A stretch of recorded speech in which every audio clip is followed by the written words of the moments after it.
The Woman in White by Wilkie Collins. Read by Tim Bulkley of BigBible.org. Track 34. The story continued by Walter Hartwright. 3. 4 months elapsed. April came, the month of spring, the month of change. The course of time had flowed through the intervals since the winter peacefully and happily in our new home.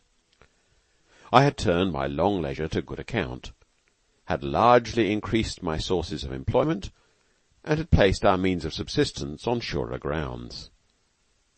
Freed from the suspense and the anxieties which had tired her so sorely and hung over her so long, Marian's spirits rallied, and her natural energy of character began to assert itself again, with something, if not all, of the freedom and vigour of former times. More pliable under change than her sister, Laura showed more plainly the progress made by the healing influences of her new life. The worn and wasted look which had prematurely aged her face was fast leaving it, and the expression which had been the first of its charms in past days was the first of its beauties that now returned. My closest observations of her detected but one serious result of the conspiracy which had once threatened her reason and her life. Her memory of events from the period of her leaving Blackwater Park to the period of our meeting in the burial ground of Limmeridge Church was lost beyond all hope of recovery. At the slightest reference to that time she changed and trembled still. Her words became confused, her memory wandered, and lost itself as helplessly as ever. Here, and here only, the traces of the past lay deep, too deep to be effaced. In all else she was now so far on the way to recovery that, on her best and brightest days, she sometimes looked and spoke like the Laura of old times. The happy change wrought its natural result in us both. From their long slumber, on her side and on mine, those imperishable memories of our past life in Cumberland now awoke, which were one and all alike the memories of our love. Gradually and insensibly our daily relations towards each other became constrained. The fond words which I had spoken to her so naturally in the days of her sorrow and her suffering faltered strangely on my lips. In the time when my dread of losing her was most present to my mind, I had always kissed her when she left me at night, and when she met me in the morning. The kiss seemed now to have dropped between us, to be lost out of our lives. Our hands began to tremble again when they met. We hardly ever looked long at one another out of Marian's presence. The talk often flagged between us when we were alone. When I touched her by accident, I felt my heart beating fast, as it used to beat at Limmeridge House. I saw the lovely answering flush glowing again in her cheeks, as if we were back among the Cumberland hills in our past characters of master and pupil once more. She had long intervals of silence and thoughtfulness, and denied she had been thinking when Marian asked her the question. I surprised myself one day neglecting my work to dream over the little water-colour portrait of her which I had taken in the summer-house where we first met, just as I used to neglect Mr. Fairley's drawings to dream over the same likeness when it was newly finished in the bygone time. Changed as all the circumstances now were, our position towards each other in the golden days of our first companionship seemed to be revived with the revival of our love. It was as if time had drifted us back on the wreck of our early hopes to the old familiar shore. To any other woman I could have spoken the decisive words which I still hesitated to speak to her. The utter helplessness of her position, her friendless dependence on all the forbearing gentleness that I could show her, my fear of touching too soon some secret sensitiveness in her, which my instinct as a man might not have been fine enough to discover, these considerations, and others like them, kept me self-distrustfully silent. And yet I knew that the restraint on both sides must be ended, that the relations in which we now stood towards one another must be altered in some settled manner for the future. and that it rested with me, in the first instance, to recognize the necessity for a change. The more I thought of our position, the harder the attempt to alter it appeared. While the domestic conditions on which we three had been living together since the winter remained undisturbed, I cannot account for the capricious state of mind in which this feeling originated, but the idea nevertheless possessed me that some previous change of place and circumstances, some sudden break in the quiet monotony of our lives, so managed as to vary the home aspect under which we had been accustomed to see each other, might prepare the way for me to speak, and might make it easier and less embarrassing for Laura and Marian to hear. With this purpose in view, I said one morning that I thought we had all earned a little holiday and a change of scene. After some consideration, it was decided that we should go for a fortnight to the seaside. On the next day we left Fulham for a quiet town on the south coast. At that early season of the year we were the only visitors in the place. The cliffs, the beach, and the walks inland were all in the solitary condition which was most welcome to us. The air was mild. The prospects over hill and wood and down were beautifully varied by the shifting April light and shade, and the restless sea under our windows, as if it felt, like the land, the glow and freshness of spring. I owed it to Marian to consult her before I spoke to Laura, and be guided afterwards by her advice. On the third day from our arrival, I found a fit opportunity of speaking to her alone. The moment we looked at one another, her quick instinct detected the thought in my mind before I could give it expression. With her customary energy and directness, she spoke at once, and spoke first. "You're thinking of that subject which was mentioned between us on the evening of your return from Hampshire," she said. "I've been expecting you to allude to it for some time past. There must be a change in our little household, Walter. We cannot go on much longer as we are now. I see it as plainly as you do, as plainly as Laura sees it, though she says nothing. How strangely the old times in Cumberland seem to have come back. You and I are together again, and the one subject of interest between us is Laura once more. I could almost fancy that this room is the summer house at Limmeridge, and that those waves beyond us are beating on our seashore." "I was guided by your advice in those past days," I said, "and now, Marian, with reliance tenfold greater, I will be guided by it again." She answered by pressing my hand. I saw that she was deeply touched by my reference to the past. We sat together near the window, and while I spoke and she listened, we looked at the glory of the sunlight shining on the majesty of the sea. "Whatever comes of this confidence between us," I said, "whether it ends happily or sorrowfully for me, Laura's interests will still be the interests of my life. When we leave this place, on whatever terms we leave it, my determination to wrest from Count Fosco the confession which I failed to obtain from his accomplice goes back with me to London, as certainly as I go back myself. Neither you nor I can tell how that man may turn on me if I bring him to bay. We only know by his own words and actions that he is capable of striking at me through Laura, without a moment's hesitation or a moment's remorse.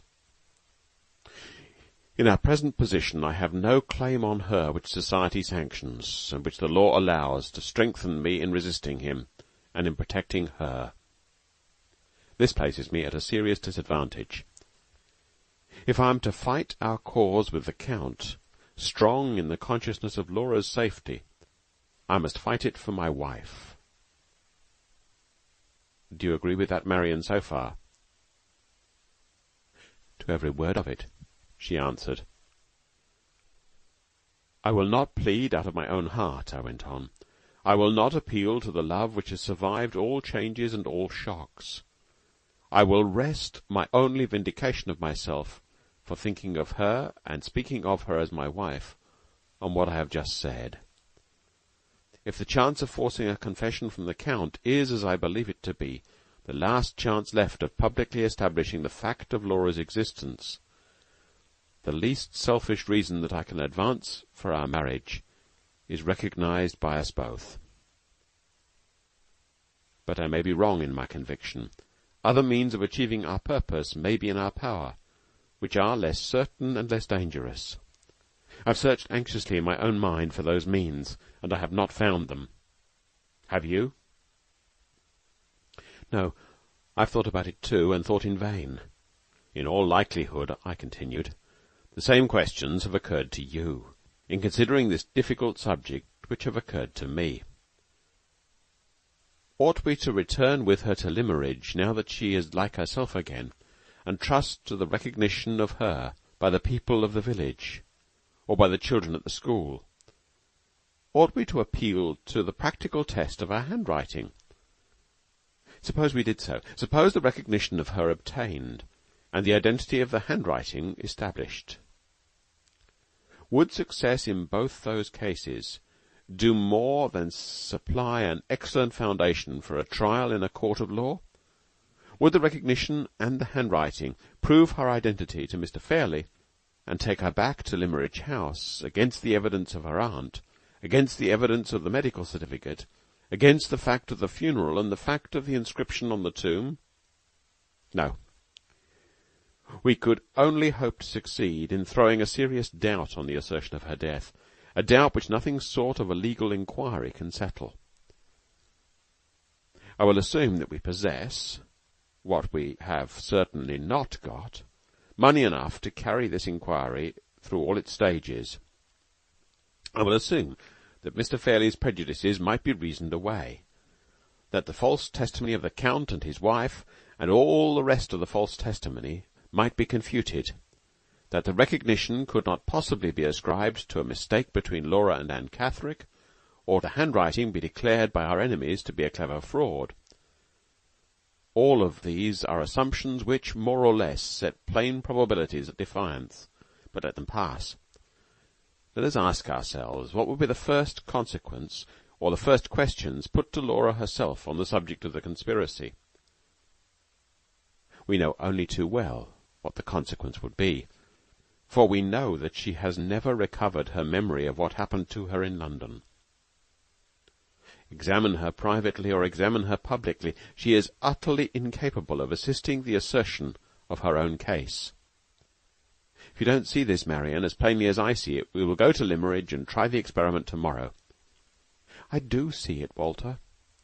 Even if we had the means of paying all the law expenses, even if we succeeded in the end, the delays would be unendurable. The perpetual suspense, after what we have suffered already, would be heartbreaking. You're right about the hopelessness of going to Limmeridge. I wish I could feel sure that you're right also in determining to try that last chance with the Count. Is it a chance at all? Beyond a doubt, yes. It is the chance of recovering the lost date of Laura's journey to London. Without returning to the reasons I gave you some time since, I am still as firmly persuaded as ever that there is a discrepancy between the date of that journey and the date on the certificate of death. There lies the weak point in the whole conspiracy. It crumbles to pieces if we attack it in that way, and the means of attacking it are in the possession of the Count. If I succeed in wresting them from him, the object of your life and mine is fulfilled. If I fail, the wrong that Laura has suffered will in this world never be redressed. Do you fear failure yourself, Walter? I dare not anticipate success, and for that very reason, Marian, I speak openly and plainly as I have spoken now. In my heart and my conscience I can say it. Laura's hopes for the future are at their lowest ebb. I know that her fortune is gone. I know that the last chance of restoring her to her place in the world lies at the mercy of her worst enemy, of a man who is now absolutely unassailable, and who may remain unassailable to the end. With every worldly advantage gone from her, with all prospect of recovering her rank and station more than doubtful, with no clearer future before her than the future which her husband can provide, the poor drawing-master may harmlessly open his heart at last. In the days of her prosperity, Marian, I was only the teacher who guided her hand. I ask for it in her adversity as the hand of my wife. Marian's eyes met mine affectionately. I could say no more. My heart was full, my lips were trembling. In spite of myself, I was in danger of appealing to her pity. I got up to leave the room. She rose at the same moment, laid her hand gently on my shoulder, and stopped me. "Walter," she said, "I once parted you both for your good and for hers. Wait here, my brother, wait, my dearest, best friend, till Laura comes and tells you what I have done now." For the first time since the farewell morning at Limmeridge, she touched my forehead with her lips. A tear dropped on my face as she kissed me. She turned quickly, pointed to the chair from which I had risen, and left the room. I sat down alone at the window to wait through the crisis of my life. My mind in that breathless interval felt like a total blank. I was conscious of nothing but the painful intensity of all familiar perceptions. The sun grew blindingly bright. The white sea birds, chasing each other far beyond, seemed to be flitting before my face. The mellow murmur of the waves on the beach was like a thunder in my ears. The door opened, and Laura came in alone. So she had entered the breakfast-room at Limmeridge House on the morning when we parted. Slowly and falteringly, in sorrow and in hesitation, she had once approached me. Now she came with the haste of happiness in her feet, and the light of happiness radiant in her face. Of their own accord those dear arms clasped themselves round me. Of their own accord the sweet lips came to meet mine. "My darling," she whispered, "we may own we love each other now." Her head nestled with tender contentedness on my bosom. "Oh," she said, innocently, "I am so happy at last." 10 days later, we were happier still. We were married. 4. The course of this narrative, steadily flowing on, bears me away from the morning time of our married life, and carries me forward to the end. In a fortnight more, we three were back in London, and the shadow was stealing over us of the struggle to come. Marian and I were careful to keep Laura in ignorance of the cause that had hurried us back, the necessity of making sure of the Count. It was now the beginning of May, and his term of occupation at the house in Forest Road expired in June. If he renewed it, and I had reason, shortly to be mentioned, for anticipating that he would, I might be certain of his not escaping me. But if by any chance he disappointed my expectations and left the country, then I had no time to lose in arming myself to meet him as I best might. In the first fullness of my new happiness, there had been moments when my resolution faltered, moments when I was tempted to be safely content. Now that the dearest aspiration of my life was fulfilled in the possession of Laura's love, for the first time I thought faint-heartedly of the greatness of the risk, of the adverse chances arrayed against me, of the fair promise of our new life, and of the perils in which I might place the happiness which we had so hardly earned. Yes, let me own it honestly. For a brief time I wandered in the sweet guiding of love, far from the purpose to which I had been true under sterner discipline, and in darker days. Innocently, Laura had tempted me aside from the hard path. Innocently, she was destined to lead me back again. At times, dreams of the terrible past still disconnectedly recalled to her, in the mystery of sleep, the events which her waking memory had lost all trace. One night, barely 2 weeks after our marriage, when I was watching her at rest, I saw the tears come slowly through her closed eyelids. I heard the faint murmuring words escape her, which told me that her spirit was back again on the fatal journey from Blackwater Park. That unconscious appeal, so touching and so awful in the sacredness of her sleep, ran through me like fire. The next day was the day we came back to London, the day when my resolution returned to me with tenfold strength. The first necessity was to know something of the man. Thus far, the true story of his life was an impenetrable mystery to me. I began with such scanty sources of information as were at my own disposal. The important narrative written by Mr. Frederick Fairley, which Marion had obtained by following the directions I had given her in the winter, proved to be of no service to the special object with which I now looked at it. While reading it, I reconsidered the disclosure revealed to me by Mrs. Clements of the series of deceptions which had brought Anne Catherick to London, and which had there devoted her to the interests of the conspiracy. Here again the Count had not openly committed himself. Here again he was, to all practical purposes, out of my reach. I next returned to Marion's journal at Blackwater Park. At my request, she read to me again a passage which had referred to her past curiosity about the Count, and to the few particulars which she had discovered relating to him. The passage to which I allude occurs in that part of her journal which delineates his character and his personal appearance.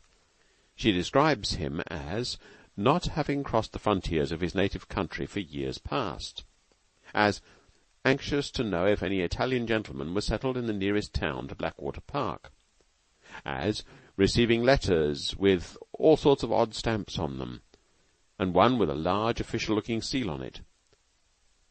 She is inclined to consider that his long absence from his native country may be accounted for by assuming that he is a political exile. But she is, on the other hand, unable to reconcile this idea with the reception of the letter from abroad bearing the large official-looking seal. Letters from the Continent addressed to political exiles being usually the last to court attention from foreign post-offices in that way. The considerations thus presented to me in the diary, joined to certain surmises of my own that grew out of them, suggested a conclusion which I wondered I had not arrived at before. I now said to myself what Laura had once sent to Marion at Blackwater Park, what Madame Fosco had overheard by listening at the door. The Count is a spy. Laura had applied the word to him at hazard, in natural anger at his proceedings towards herself. I applied it to him with the deliberate conviction that his vocation in life was the vocation of a spy. On this assumption, the reasons for his extraordinary stay in England so long after the objects of the conspiracy had been gained became, to my mind, quite intelligible. The year of which I am now writing was the year of the famous Crystal Palace exhibition in Hyde Park. Foreigners in unusually large numbers had arrived already, and were still arriving in England. Men were among us by hundreds, whom the ceaseless distrustfulness of their governments had followed privately, by means of appointed agents, to our shores. My surmises did not for a moment class a man of the Count's abilities and social position with the ordinary rank and file of foreign spies.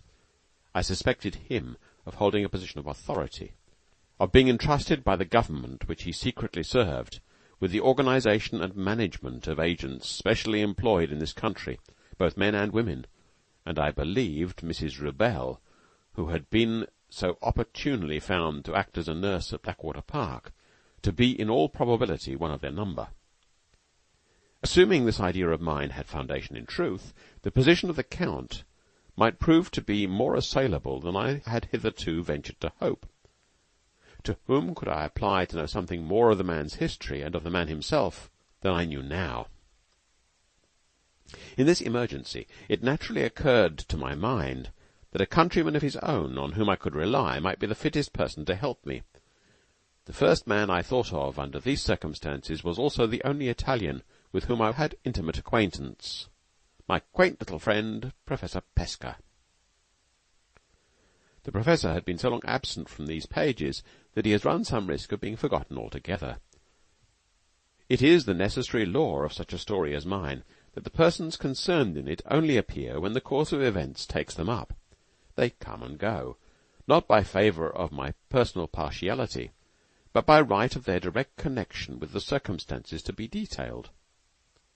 For this reason, not Pesca alone, but my mother and sister as well, have been left far in the background of the narrative. My visits to the Hampstead cottage, my mother's belief in the denial of Laura's identity, which the conspiracy had accomplished, my vain efforts to overcome the prejudice on her part and on my sister's, to which, in their jealous affection for me, they both continued to adhere, the painful necessity which that prejudice imposed on me of concealing my marriage from them, till they had learnt to do justice to my wife. All these little domestic occurrences have been left unrecorded, because they were not essential to the main interest of the story. It is nothing that they added to my anxieties and embittered my disappointments. The steady march of events has inexorably passed them by. For the same reason, I have said nothing here of the consolation that I found in Pesca's brotherly affection for me, when I saw him again after the sudden cessation of my residence at Limmeridge House. I have not recorded the fidelity with which my warm-hearted little friend followed me to the place of embarkation when I sailed for Central America, or the noisy transport of joy with which he received me when we next met in London. If I had felt justified in accepting the offers of service which he made to me on my return, he would have appeared again long ere this. But though I knew that his honour and his courage were to be implicitly relied upon, I was not so sure that his discretion was to be trusted, and for that reason only I followed the course of my inquiries alone. It will now be sufficiently understood that Pesca was not separated from all connection with me and my interests, though he has hitherto been separated from all connection with the progress of this narrative. He was as true and as ready a friend of mine still as he had ever been in his life. Before I summoned Pesca to my assistance, it was necessary to see for myself what sort of man I had to deal with. Up to this time I had never once set eyes on Count Fosco. 3 days after my return with Laura and Marion to London, I set forth alone for Forest Road, St. John's Wood, between 10 and 11 o'clock in the morning. It was a fine day. I had some hours to spare, and I thought it likely, if I waited a little for him, that the Count might be tempted out. I had no great reason to fear the chance of his recognizing me in the daytime, for the only occasion when I had been seen by him was the occasion on which he had followed me home at night. No one appeared at the windows in the front of the house. I walked down a turning which ran past the side of it, and looked over the low garden wall. One of the back windows on the lower floor was thrown up, and a net was stretched across the opening. I saw nobody, but I heard in the room first a shrill whistling and singing of birds, and then the deep ringing voice which Marian's description had made familiar to me. "Come out on my little finger, my pretties," cried the voice. "Come out and hop upstairs. 1, 2, 3, and up. 3, 2, 1, and down. 1, 2, 3. Twit, twit, twit, tweet." The Count was exercising his canaries as he used to exercise them in Marian's time at Blackwater Park. I waited a little while, and the singing and whistling ceased. "Come, kiss me, my pretties," said the deep voice. There was a responsive twittering and chirping, a low, oily laugh, a silence of a minute or two, and then I heard the opening of the house door. I turned and retraced my steps. The magnificent melody of the prayer in Rossini's Moses, sung in a sonorous bass voice, rose grandly through the suburban silence of the place. The front garden gate opened and closed. The Count had come out. He crossed the road and walked towards the western boundary of Regent's Park. I kept on my own side of the way, a little behind him, and walked in that direction also. Marian had prepared me for his high stature, his monstrous corpulence, and his ostentatious mourning garments, but not for the horrible freshness and cheerfulness and vitality of the man. He carried his 60 years as if they had been fewer than 40. He sauntered along, wearing his hat a little on one side, with a light, jaunty step, swinging his big stick, humming to himself, looking up from time to time at the houses and gardens on either side of him with superb, smiling patronage. If a stranger had been told that the whole neighbourhood belonged to him, that stranger would not have been surprised to hear it. He never looked back. He paid no apparent attention to me, no apparent attention to anyone who passed him on his own side of the road, except now and then when he smiled and smirked with an easy paternal good humour at the nursery maids and the children whom he met, In this way he led me on till we reached the colony of shops outside the western terraces of the park. Here we stopped at a pastry cook's, went in, probably to give an order, and came out again immediately with a tart in his hand. An Italian was grinding an organ before the shop, and a miserable little shrivelled monkey was sitting on the instrument. The Count stopped, bit a piece for himself out of the tart, and gravely handed the rest to the monkey. "My poor little man," he said, with grotesque tenderness, "you look hungry. In the sacred name of humanity, I offer you some lunch." The organ grinder piteously put in his claim for a penny from the benevolent stranger. The Count shrugged his shoulders contemptuously and passed on. We reached the streets and the better class of shops between the New Road and Oxford Street. The Count stopped again and entered a small optician's shop, with an inscription in the window announcing that repairs were neatly executed inside. He came out again with an opera glass in his hand, walked a few paces on, and stopped to look at a bill of the opera placed outside a music-seller's shop. He read the bill attentively, considered a moment, and then hailed an empty cab as it passed him. "Opera box office," he said to the man, and was driven away. I crossed the road and looked at the bill in my turn. The performance announced was Lucretia Borgia, and it was to take place that evening. The opera glass in the Count's hand, his careful reading of the bill, and his directions to the cabman all suggested that he proposed making one of the audience. I had the means of getting an admission for myself and a friend to the pit by applying to one of the scene painters attached to the theatre, with whom I had been well acquainted in past times. There was a chance at least that the Count might be easily visible among the audience to me and to anyone with me, and in this case I had the means of ascertaining whether Pesca knew his countryman or not that very night. This consideration at once decided the disposal of my evening. I procured the tickets, leaving a note at the Professor's lodgings on the way. At 7:45 I called to take him with me to the theatre. My little friend was in a state of the highest excitement, with a festive flower in his buttonhole and the largest opera glass I ever saw hugged up under his arm. "Are you ready?" I asked. "Right, all right," said Pesca. We started for the theatre. End of Track 34.